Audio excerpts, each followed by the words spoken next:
தமிழ் திரையுலகை மட்டுமல்லாமல் இந்திய திரையுலகையை அதிர்ச்சியில் ஆழ்த்தி இருக்கிறது தயாரிப்பாளர் ஆர்.பி. சௌத்ரியின் மரணம். நாட்டாமை, பூவே உனக்காக, ஜில்லா உள்ளிட்ட 99 திரைப்படங்களை தமிழ், தெலுங்கு, மலையாளம் ஆகிய மொழிகளில் தயாரித்து பெரும் புகழ் பெற்றவர். இவரின் மகன் ஜீவா மற்றும் ஜித்தன் ரமேஷ் இருவரும் நடிகர்கள். கடந்த செவ்வாய்க்கிழமை பிற்பகல் 3 மணியளவில் ராஜஸ்தான் மாநிலம் உதய்பூரில் இவர் சென்று கொண்டிருந்த கார் விபத்தில் சிக்கியிருக்கிறது.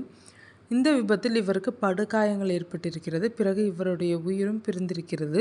ஆர்.பி. சௌத்ரியுடைய உடல் சென்னைக்கு கொண்டு வரப்பட்டது. அஞ்சலிக்காக இவருடைய உடல் மயிலாப்பூரில் உள்ள அவருடைய இல்லத்தில் வைக்கப்பட்டிருந்தது. அவருடைய உடல் அடக்கமும் செய்யப்பட்டது. ஆர்.பி. சௌத்ரி குறித்து சில முக்கிய தகவல்களை இந்த வீடியோவில் பார்க்கலாம். தமிழ், தெலுங்கு, மலையாளம் ஆகிய மொழிகளில் 35 புதிய இயக்குநர்களை அறிமுகப்படுத்திய பெருமை இவருக்கு உண்டு. விக்ரமன், கே.எஸ். ரவிக்குமார், ராஜகுமாரன், எழில், லிங்குசாமி, பேரரசு என அந்த பட்டியல் நீள்கிறது. ராஜஸ்தானை பூர்வீகமாக கொண்டவர். ஆரம்பத்தில் இரும்பு ஏற்றுமதி மற்றும் நகை தொழிலில் ஈடுபட்டு வந்திருக்கிறார். இவரது முழு பெயர் ரத்தன்லால் பகத்ராம் சௌத்ரி. தனது தயாரிப்பு நிறுவனத்தின் மூலம் முதல் 3 படங்களை மலையாளத்தில் தயாரித்திருக்கிறார். தமிழில் முதல் படமாக இவர் தயாரித்தது புது வசந்தம் திரைப்படம். முரளி கதாநாயகனாக நடித்த இந்த படம்தான் இயக்குனர் விக்ரமன் இயக்கிய முதல் படம். இந்த படம் மிகப்பெரிய வெற்றி பெற்றது. சூப்பர் குட் ஃபிலிம்ஸ் என தயாரிப்பு நிறுவனத்தின் லோகோவை வடிவமைத்ததும் இயக்குனர் விக்ரமன் தான். இவர் தயாரிப்பில் லிவிங்ஸ்டன், கௌசல்யா நடிப்பில் வெளியான சொல்லாமலே படம் தமிழில் மிகப்பெரிய அளவில் ஹிட்டானதை தொடர்ந்து அதை வெங்கடேஷ் ட்விங்கிள் கண்ணா நடிப்பில் சீனு என்ற பெயரில் தெலுங்கிலும், கோவிந்தா ராணி முகர்ஜி நடிப்பில் பியார் தீவானா ஹோத்தா ஹை என்ற பெயரில் இந்தியிலும் தயாரித்து அங்கேயும் வெற்றி கண்டார். இவர் தயாரித்த ஒரே இந்தி படமும் இதுதான்.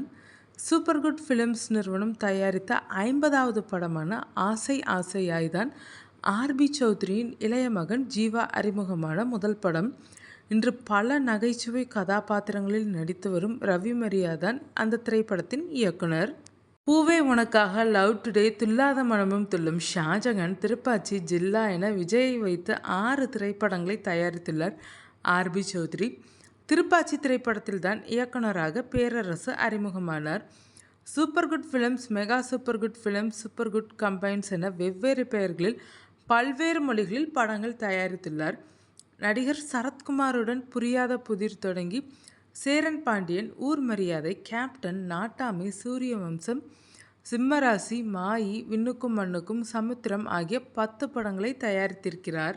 தமிழில் தனுஷ் நடிப்பில் வெற்றிமாறன் இயக்கத்தில் வெளியான பொல்லாதவன் திரைப்படத்தை யோகேஷ் மேக்னராஜ் நடிப்பில் கன்னடத்தில் தயாரித்தார். தமிழக அரசின் மாநில விருதுகள், ஃபிலிம்ஃபேர் விருதுகளை வாங்கியிருக்கிறார். பல படங்களை விநியோகமும் செய்திருக்கிறார். இவர் தயாரிப்பில் கடைசியாக வெளிவந்த படம் வடிவேலு, ஃபகத் ஃபாசில் நடித்த மாரிசன். இப்போது மகுடம் படத்தின் தயாரிப்பு வேலைகள் நடந்து வருகின்றனர்.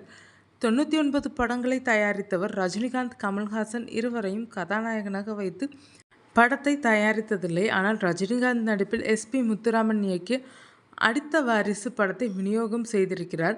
நடிகர் விஷால் இயக்குனராக அறிமுகமாகும் மகுடம் திரைப்படம் தற்போது தயாரிப்பில் இருக்கிறது.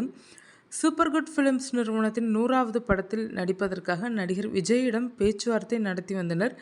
இந்நிலையில் விஜய் நடிப்பிலிருந்து விலகி அரசியலில் கவனம் செலுத்தியதால் அது நடக்கவில்லை.